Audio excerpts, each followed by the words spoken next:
Ladies and gentlemen, welcome once again to the Duval Dive. Of course, I am Kyle Nash, the student of the game. And I'm Travis Holmes with BigCatCountry.com. And you're doing this thing on the Believe Podcast Network. Travis, I as the honorary member of the Duval Devout, am excited to see this team in 2026 for a couple reasons. And we'll get into the joint practices in a minute, but I'm taking it aside.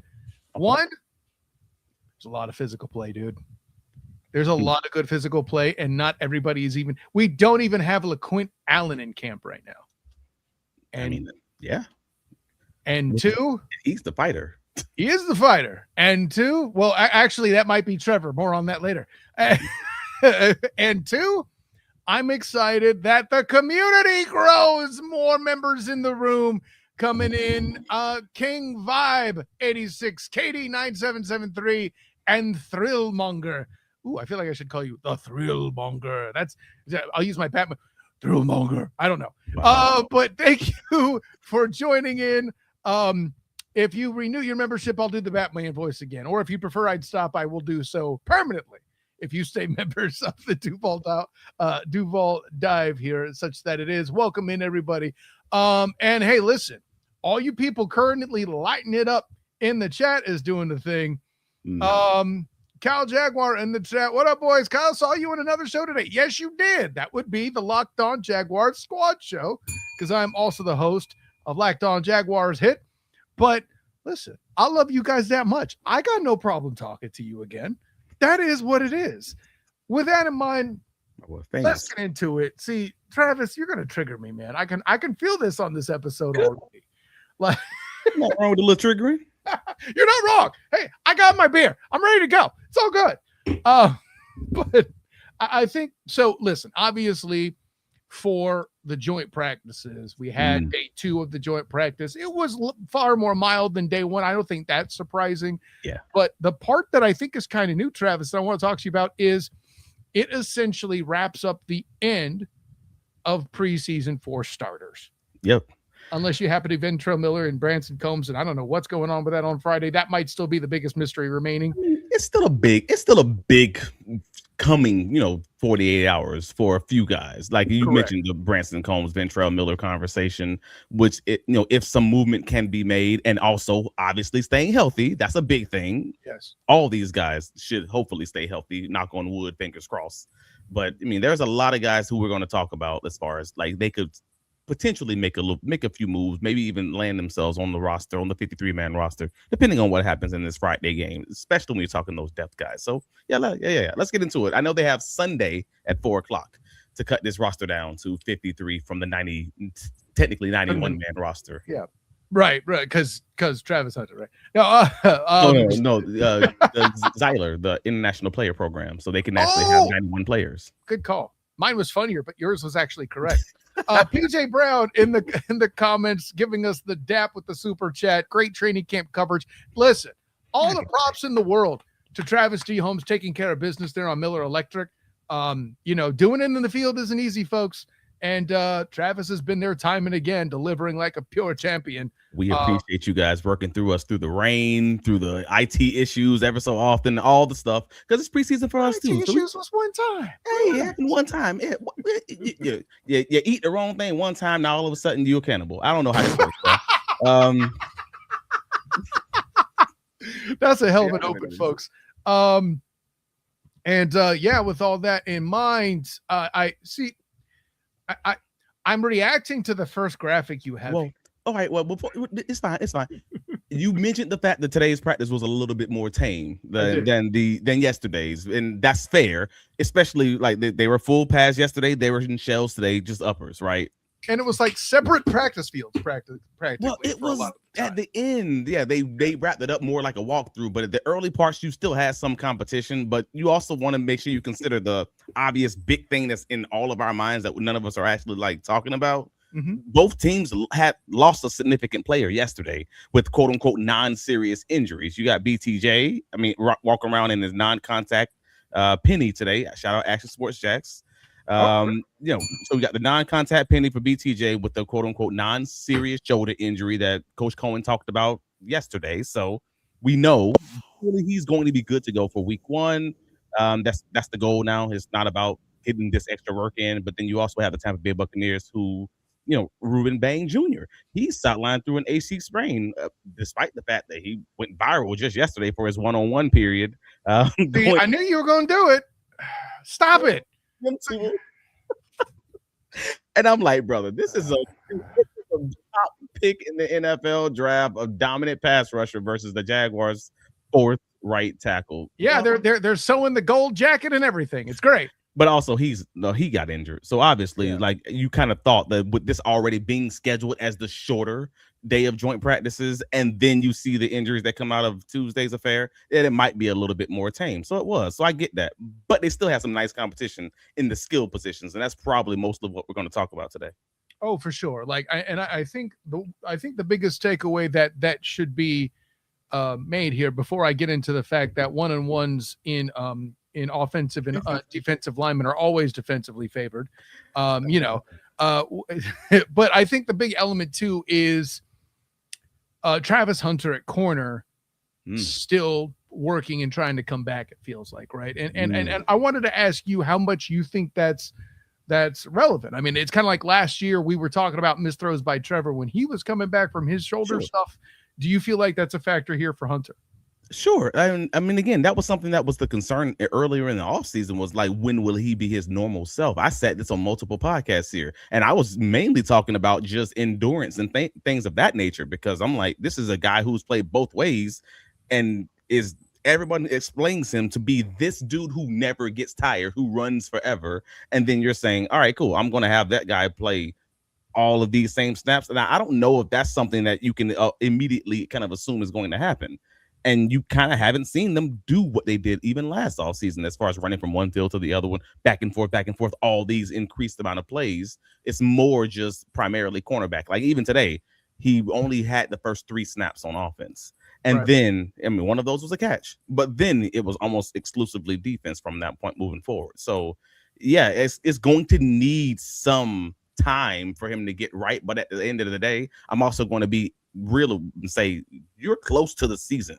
You got 2 weeks, and the expectations are what they are. Yep. And that's expecting you to be the number one guy who we expect you to be. And yeah, hopefully that materializes. But at the end of the day, that's what it is. And I think Cleveland, from his perspective, is a good opening game. Absolutely. Yeah. Absolutely. I mean, if they get smart and actually start Shedeur, which I mean, get smart, the Browns, what are we doing here? I'd love to see him pick off his former teammate, but apparently that front office is doing everything they can to prevent that from happening.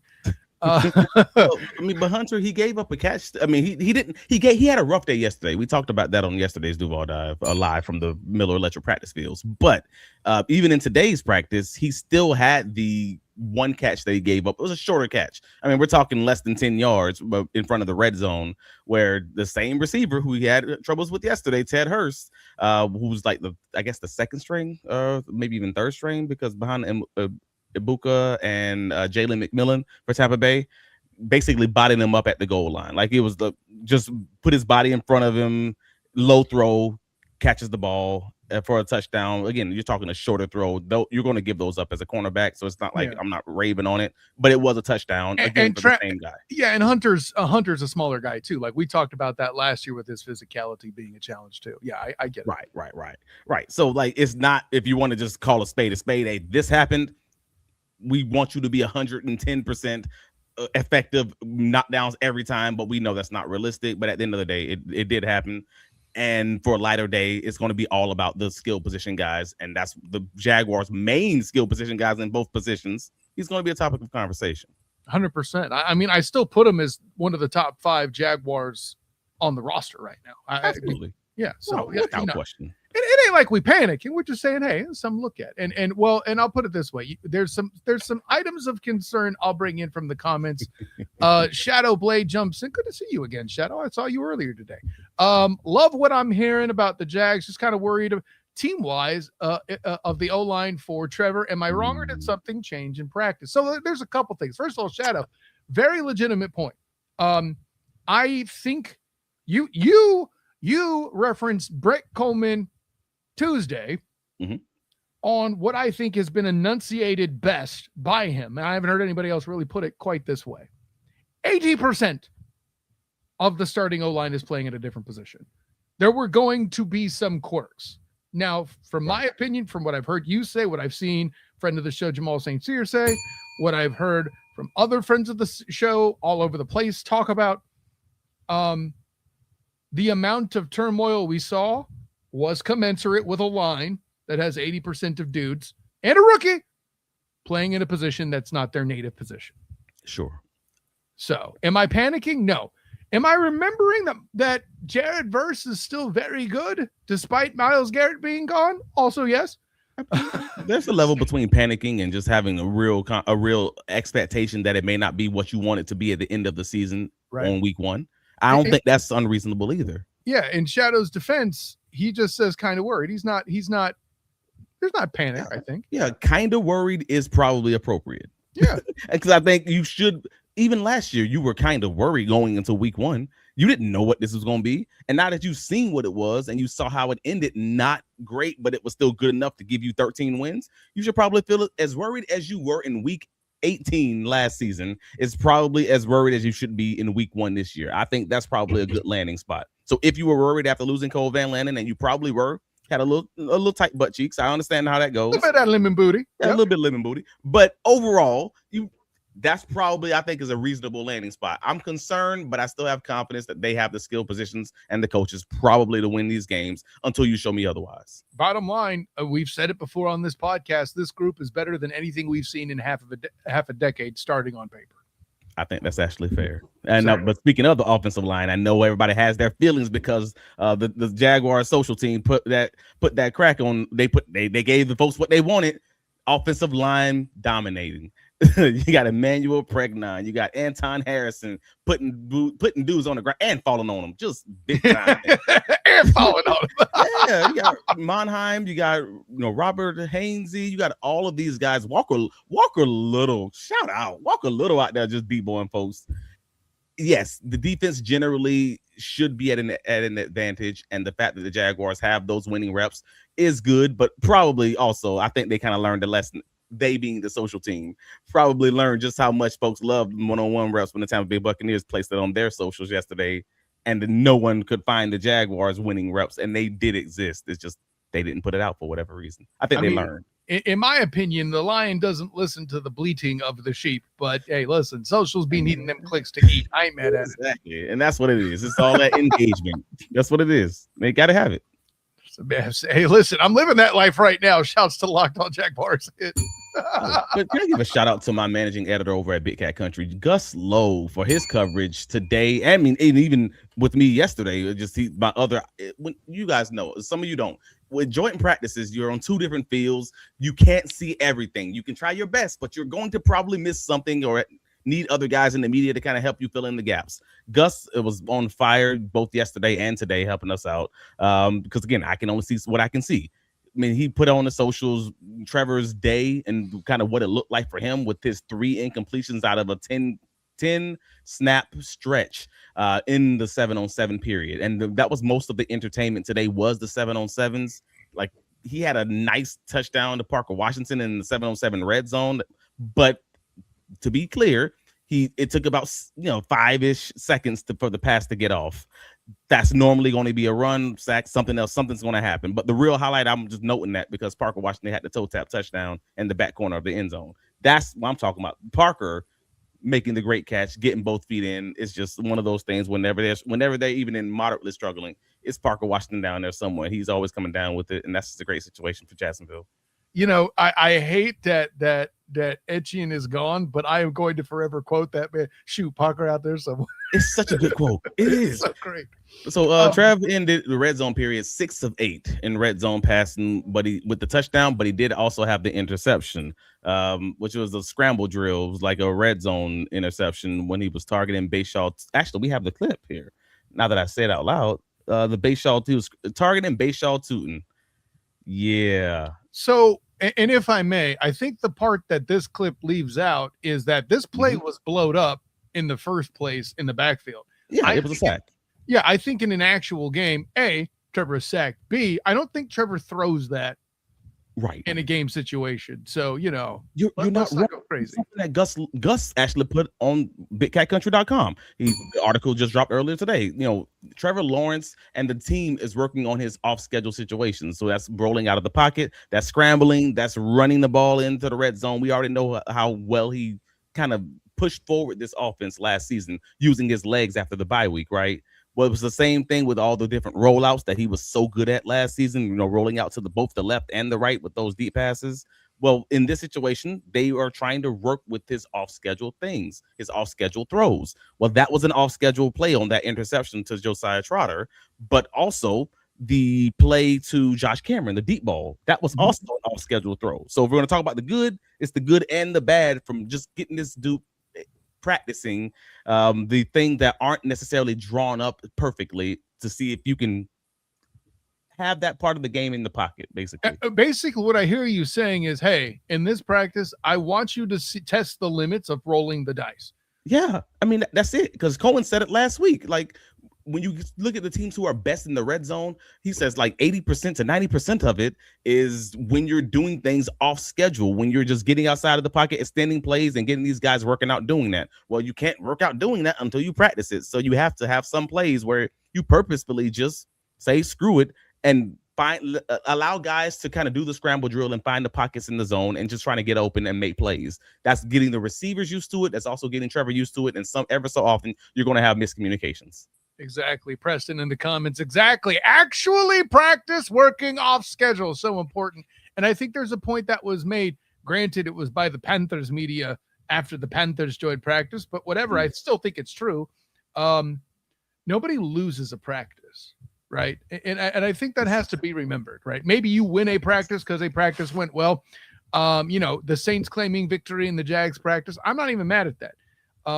It is a little ridiculous to some extent for a team to say to themselves, hey, we lost that practice. Like, especially when you're practicing off schedule-ish. I think that's a big deal to bring into the conversation. You are testing limits, and right. You know that sometimes bad things are going to happen. We've seen a career of Trevor doing things off schedule that didn't work out well. Oh, no. Yeah, we know. Sure.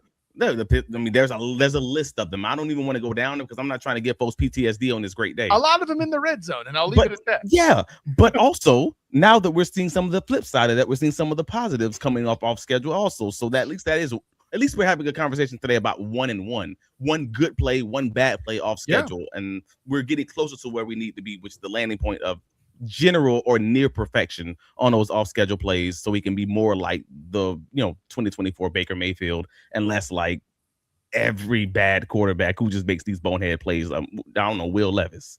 Like, that's it.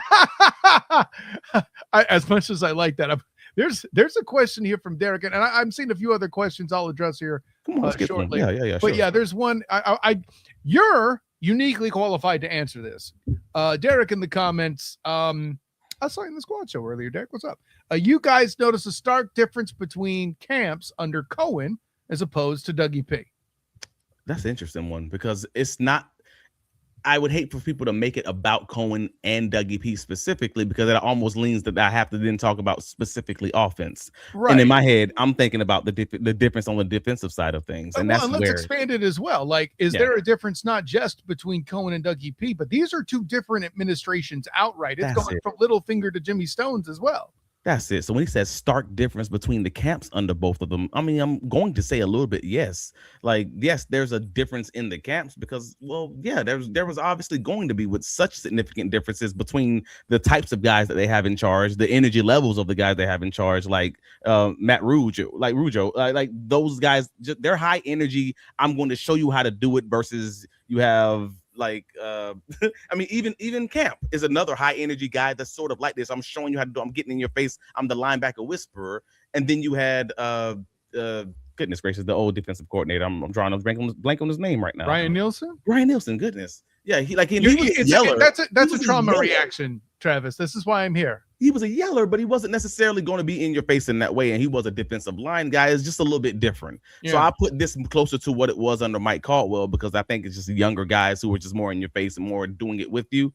Stylistically, I think that's the biggest thing. So if you're talking about from that perspective, defense, I think that's the biggest difference. If you're talking offense, It's significantly different, but it's going to be because you got so many quarterback-centric guys in this regime that all are focused on making Trevor great again, like making Trevor what he needs to be. And that's kind of, you got 4 or 5 different guys with that philosophy and mindset.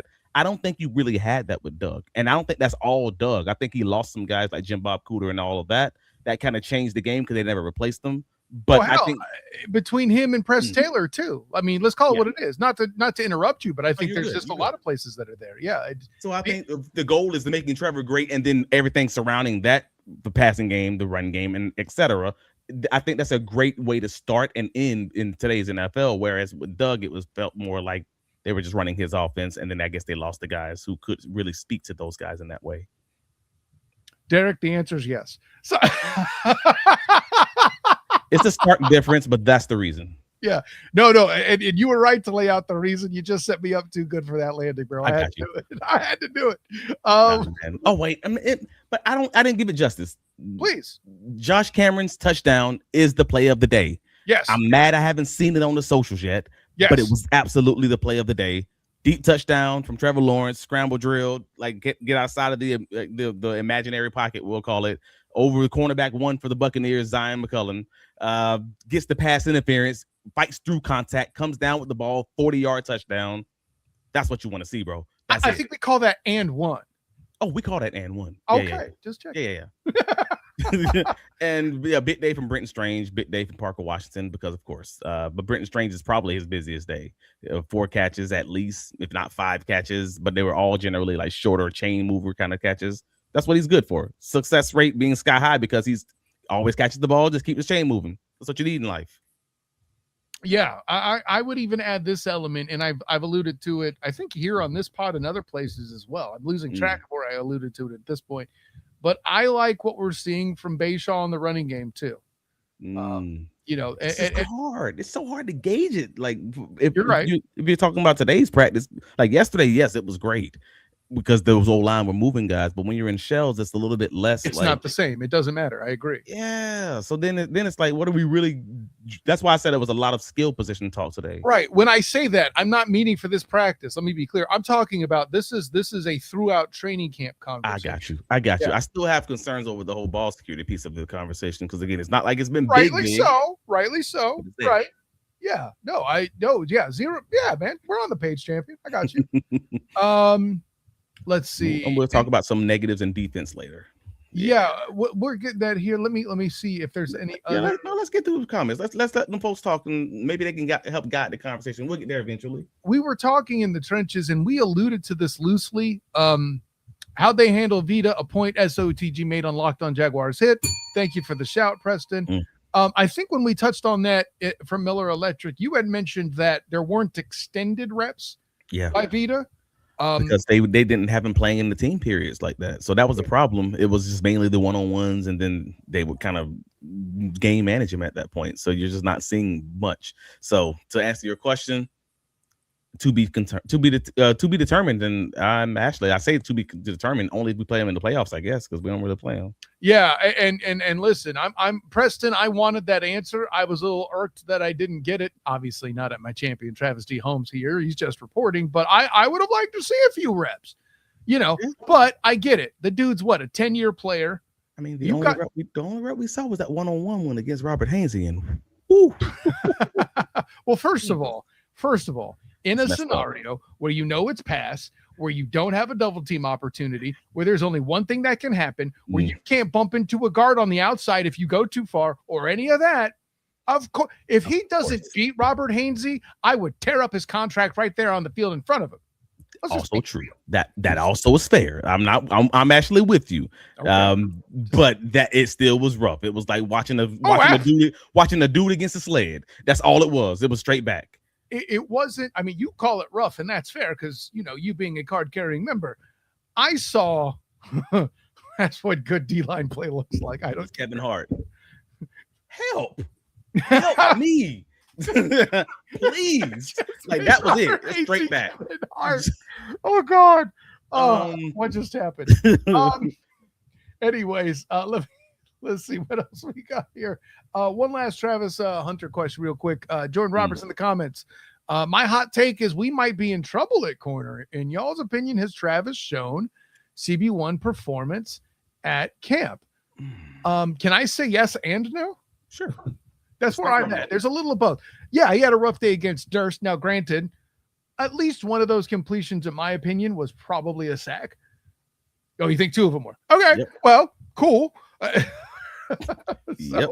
I think both of them were sacks yesterday, personally, but it is what it is. I mean, whether you think it's a sack or not, the defense still has to be played because eventually the defense won't get home and you will be leaned upon to complete the play. So that's right. At some point, you will be dinner secondary. That's a good point, Travis. I like. We are testing everything, but overall, I don't think that he's shown his ceiling. But that's okay too. Like I'm okay saying that he is not who we expect him to be eventually. Right now, with the hope, and it is a hope, fingers crossed, that he will eventually be that person. It's just gonna take some time to get there. Cool. But we see the traits, we see the general traits, and we know that he had what we saw when they drafted him.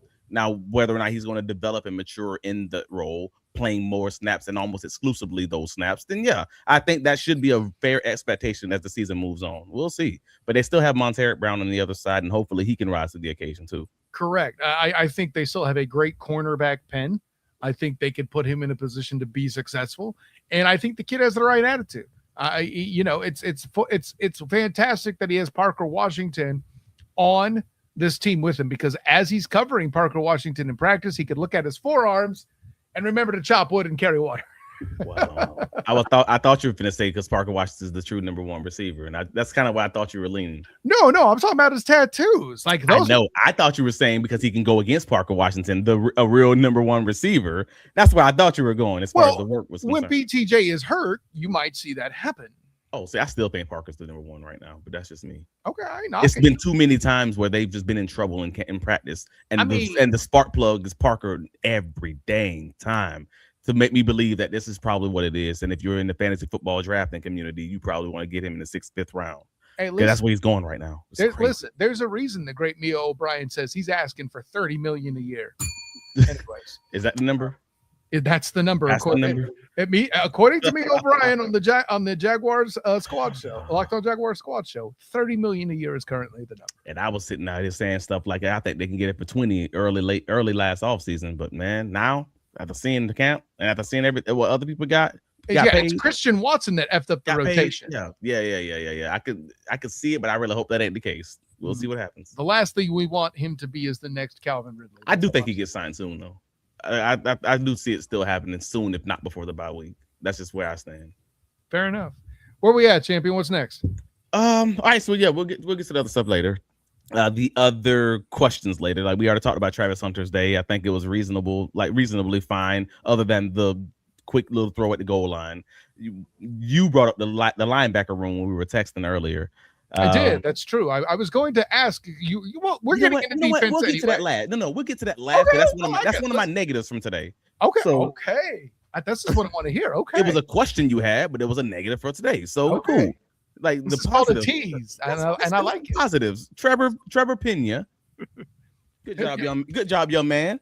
Few receptions today, including he had a touchdown in the red zone period, the 7-on-7s. I like that, and he's been showing up pretty religiously. Like I hope that they can keep him on the practice squad. Like I don't think there's a prayer that he's able to break into this roster with his wide receiver room, but I do hope they can keep him on the practice squad because he has truly performed.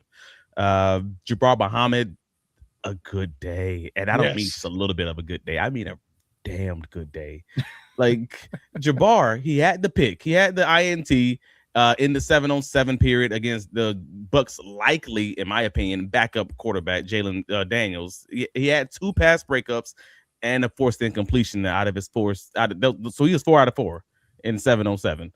You don't have a better day than that. You can go to football camps. You don't have better days than that, even in flag football. So like that's a good day for him when you're talking about him competing with Christian Broswell for potentially that last corner spot, and every play, every practice, and even Friday are going to matter significantly for those 2 corners. I want to run this past you because I think you and I agree, and listen, frankly, other people agree that that's been the premier position battle. Broswell and the most competitive. It's been one of the most competitive because even the linebacker ones seemed a little bit less competitive than that one. I will agree. And no matter how competitive it is, let's be honest, and I made this point on Locked On Jaguars hit, like that linebacker spot isn't really so much for a starter. I mean, yeah, it kind of is, but I think what they're battling for is who gets more snaps throughout 26. Like both of them are going to still get significant time. And that's where I disagree. Okay. Because right. I think it's no different than Ventrell Miller versus Devin Lloyd last year. You could say that, though, I don't think they're actually battling. I think they're battling for who gets the most snaps. And I'm saying, no, they're just waiting for one of these guys to snatch the damn position. And if neither of them does, then that's a good point, Travis. I like that. If neither of them does, then at that point, you are stuck in a position where you do have to coach around who you have because both of them have their limitations. Whereas I need to see this guy be better in tackling or in shedding blocks, or I need to see this guy better in passing, in the passing game and knocking the ball out and route distribution and all of these things. If neither of them can do that, then yeah, I'm stuck with what I got. You got to dance with the girl you brought. But otherwise, yeah, I think they're waiting for one of these guys to show that they can do the other things that we still have questions on. And I'll say this, and credit to the great Mio O'Brien, who we're hoping will be on this show very soon, by the way. She mentioned a world where Broswell and Mohammed both make the 53. Now, it does involve IR placements. Like, I think you should put Patrick McCarry on IR for sure. Sure. Right? I think Jack Kaiser ends up on IR potentially. I do too, yeah. Right? So with those in mind, these are opportunities to create a few extra spots here and there. That's fair, but eventually you still have to make a decision at one point or another. Unless you're going to leave Kaiser on IR all year, you're not going to leave McCarry on IR all year, but you're just looking the can down the road to see what happens. Well, here's the thing, and I've been. Let me bring the. Imagine if you will, I'm going full Twilight Zone right now. Walk with me. I got you. The difference between this year and last year and putting Patrick McCarry on IR.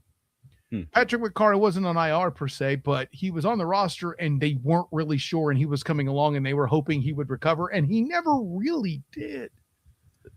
But if he's on IR and he's trying to recover and is, let's say, God forbid, let's say he is struggling to recover, the Jags just leave him.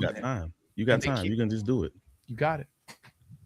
But if he does recover and you expect him to, then again, you kick the can down the road unless you have another injury at another position where you can just make the decision later. You still do have to make that decision. But assuming that happens, it's the tough decision at corner versus protecting Trevor better. I mean, this is pretty easy.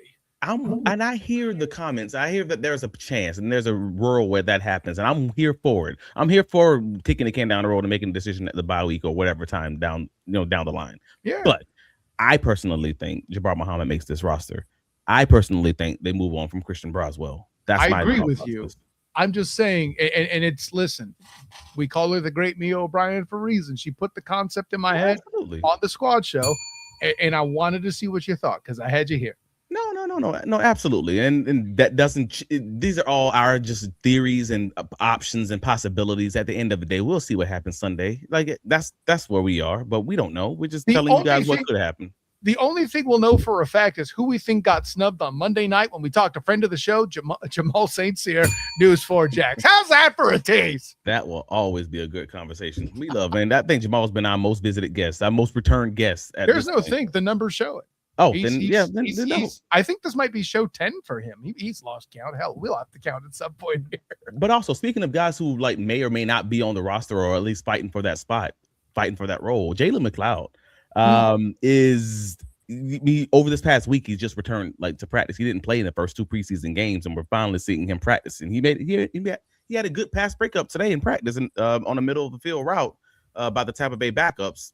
Where I think this Friday he could be playing for a roster spot, like legitimately, because Yasir Abdullah's played reasonably well both on special teams and on defense, and I don't think they're keeping all 3 of those guys behind Dennis Gardex. So yeah, you are really having a real conversation.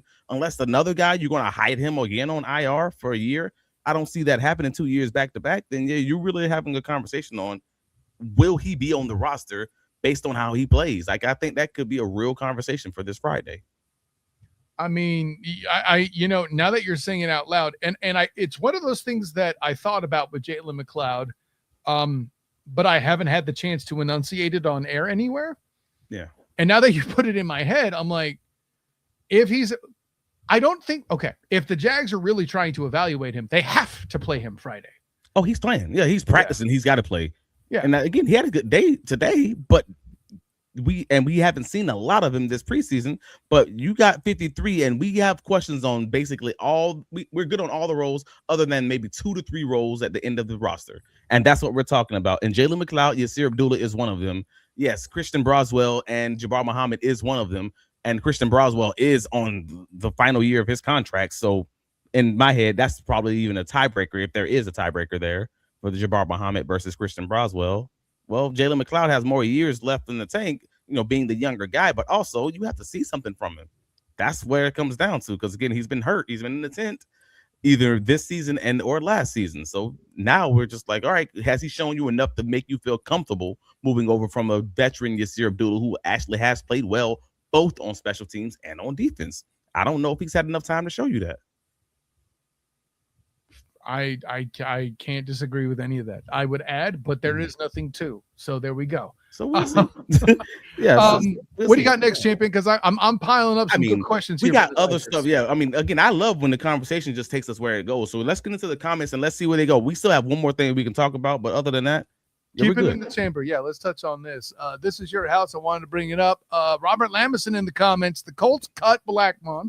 Can he be an upgrade over either Broswell or Jabbar Muhammad? I mean, it's not to say, if you're saying can he be an upgrade, an upgrade over them, sure, you could argue that. But at the end of the day, you think this team's going to bring in with free agent dollars? Yeah. Well, unless you think like he's not going to make anything that's more than the veteran minimum, I doubt that. That's something that they're just going to do personally. I would say that from an injury. I forgot what it was. I know he was injured though. Right. Yeah.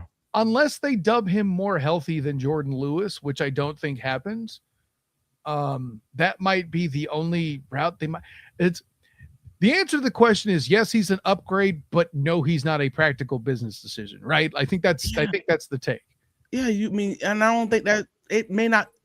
There are players who it makes total sense to bring in to compete with your guys to try to raise the level of the depth that you have in your locker room, especially if they're big time guys. And you're talking about guys who can be your first string guy or your second string guy. But when you start getting into the depth guys to that level, they better be dominant in special teams, or you better have a dire need in that room or something along those lines. When you're talking about taking a guy like a Jabbar Muhammad or a Christian Broswell, 2 late round and or undrafted guys who have worked their way up into your system and kind of been one of the guys who you've been raving about doing things the right way and everything else. And then you bring in a random guy.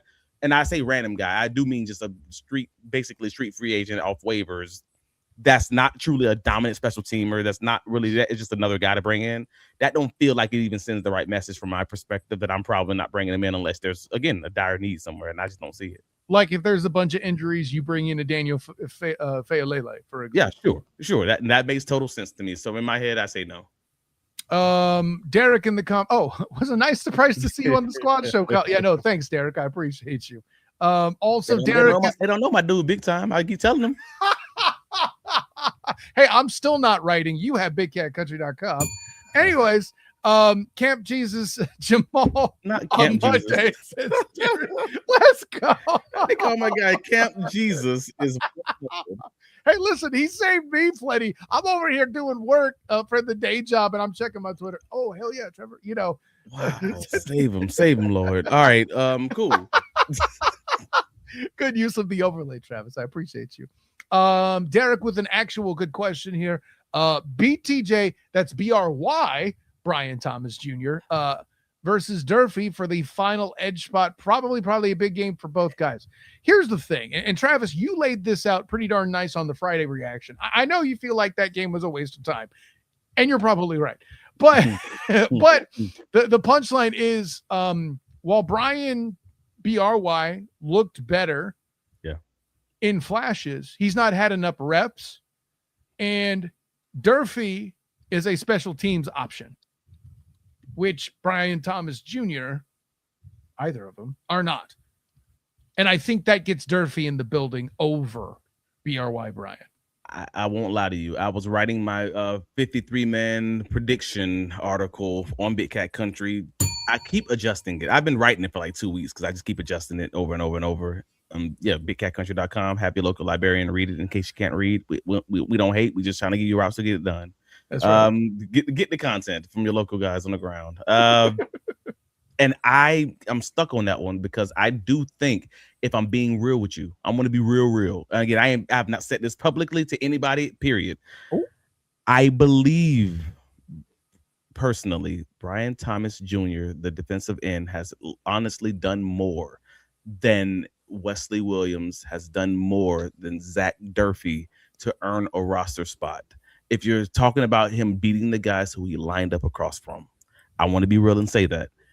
But also, I would like to say, I don't think it's so wide that I'm convinced that it's not a level of competition bonus or benefit, because some of the guys that you see Brian playing against are just guys who would not be on a roster in the NFL, whereas some of the guys that I see those other two playing against are guys who at least I recognize their name.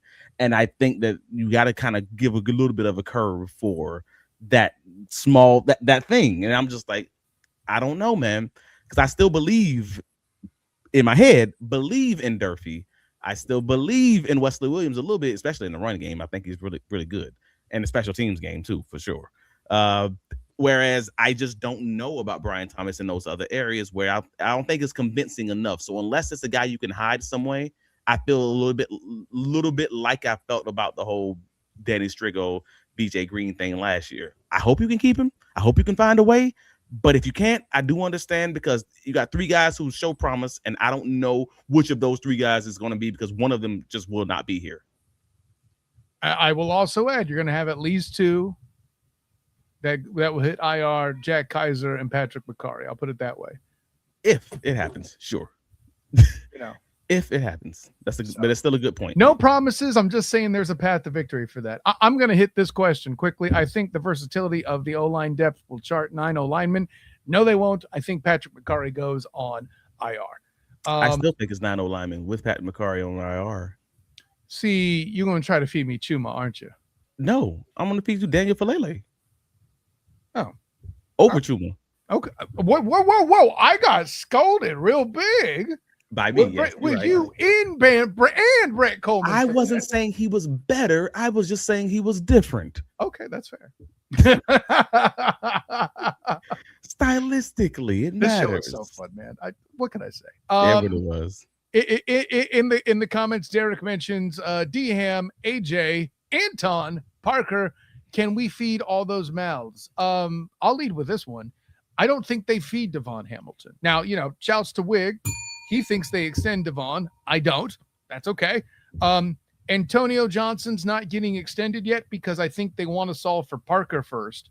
And I think Anton Harrison is a 2027 offseason conversation. What say you?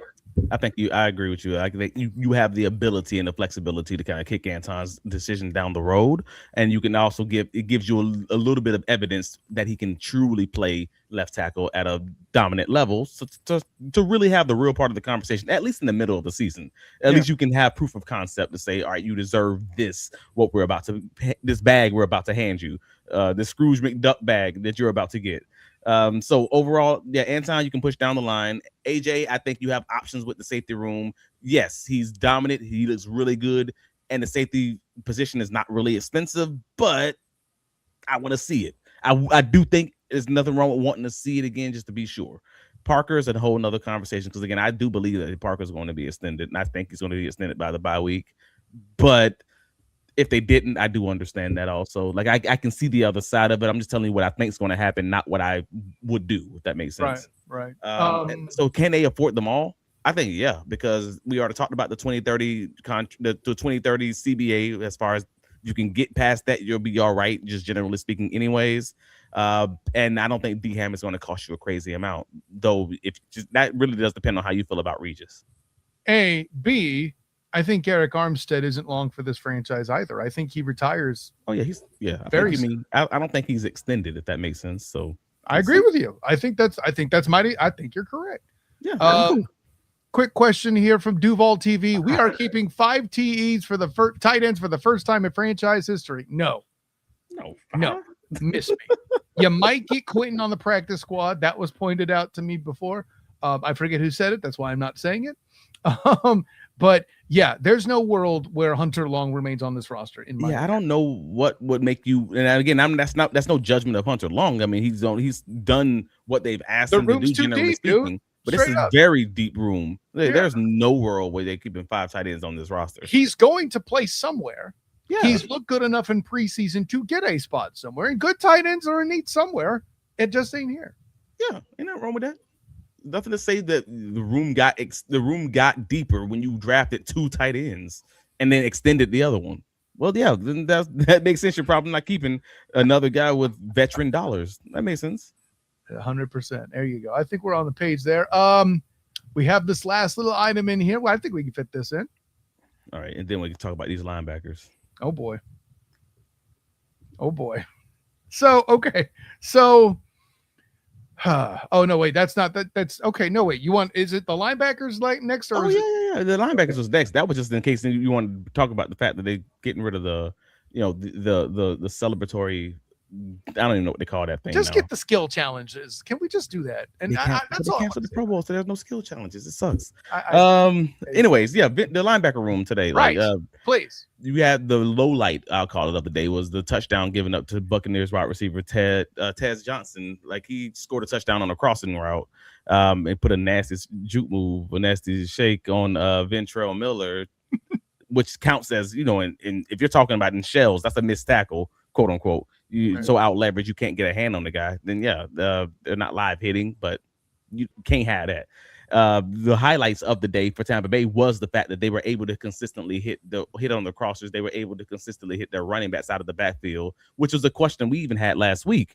We were saying, hey, when and the week before, the last 2 weeks, we were saying against the Saints, we want to see what this linebacker core does against that dominant pass catching running back core, because the Jaguars have lost Devin Lloyd, et cetera, all that.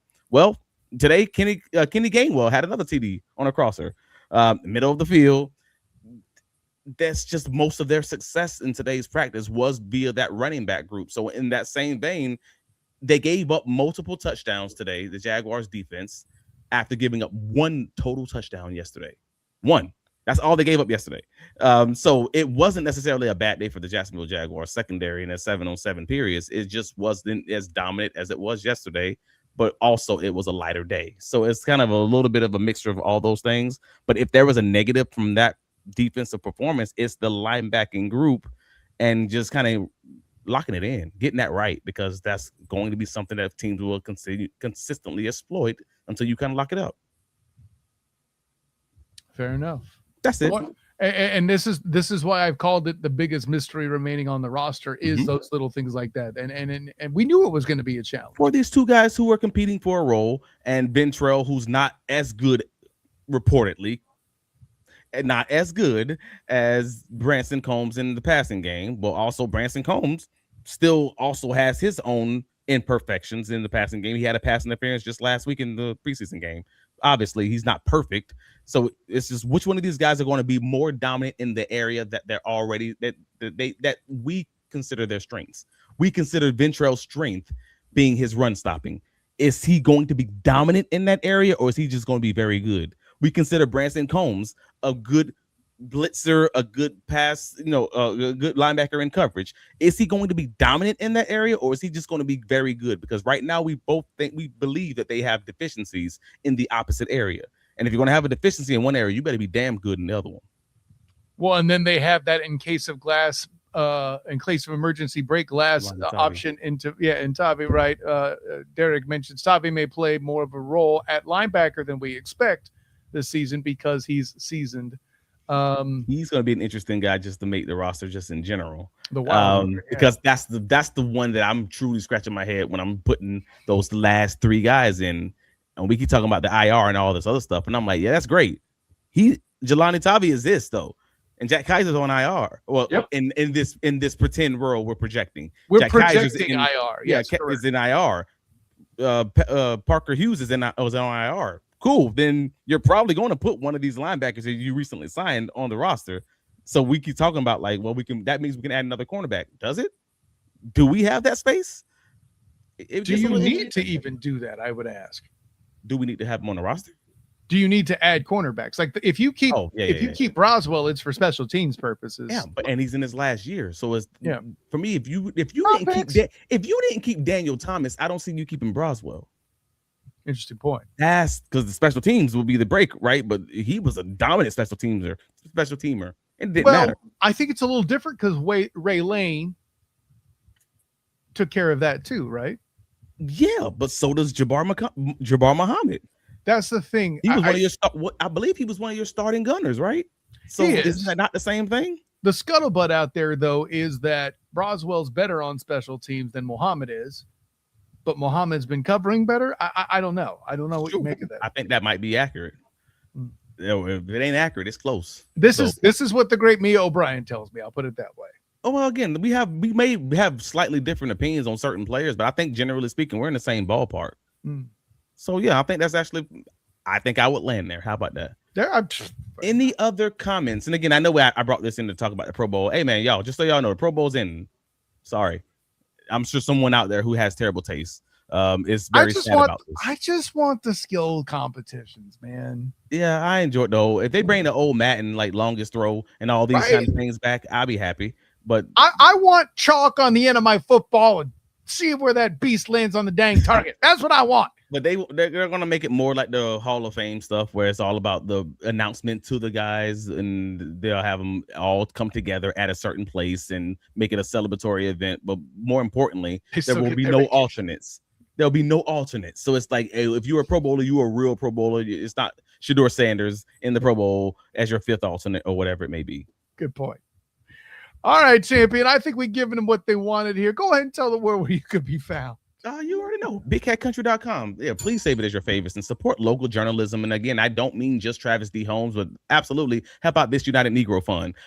So click the link in that way. But also support any of your local journalists. I mean, I don't care who it is. Action Sports, Jats News for Jats, Locked On Jaguars, Locked On Jaguars hits. Like all the people, because we have a lot of dope people in this Jacksonville mediascape who just don't get the recognition that they deserve. And I want to make sure we give it to them, even if it's not just supporting us, but help us out while you're here. If you listen to me, like click the like button, hype it on the audio side. Please follow us and rate and review us. Follow us on the TikTok, the Duval Dive, and Travis D. Holmes on all the socials. Man, if you want to talk some football, let's get into it. But let them know where you can be found, sir. Of course, I am Kyle Nash, the student of the game. You can find me on Twitter, Instagram, Threads, and Blue Sky at the SOTG. Find me on Facebook as a student of the game. Check out my additional coverage on Locked On Jaguars Hit, where I broach other topics that tangent from this pretty nicely. I haven't gotten taunted by how bad one of my takes is by Travis yet, so that's a good thing. And then, of course, check out my work covering UCF with Locked On UCF and UCF Night Zone, as well as my coverage of the Orlando Storm with the Storm Surge podcast. Been a lot of talk there with all these college players trying to run from the NFL to go back to college when they could just go to the UFL come springtime. Just saying. Anyways, enough about that. Thank you to my personal champion, Travis D. Holmes, for all his preseason activity. Him coming from Miller Electric was awesome. I have an opportunity not just to react to stuff, but actually to give you guys takes and insight and stuff like that. So yeah, I appreciate the offseason. It's fun. It's what can I say except you're welcome there, Duval Divers Pope. And of course, thank you to the divers for continuing to bring what you do. And thank you to the new members we announced. Thank you to PJ Brown for the super chat. And listen, Friday night's coming. Become a diver. We help you go deep. Don't say anything. Until next time. Jeez. Come on, get Travis help. Get Kyle help. We both need help. Pray for us, y'all. Hey, listen, I don't need help. I have a scuba certification. I know how to go deep. What were you talking about? Anyways, with all that in mind, make sure that you don't forget to show Travis the appropriate love and get the librarian to read his action to you if you can't read. So for all you divers making preseason fun, we'll see you Friday night. Until next time, everyone, class dismissed.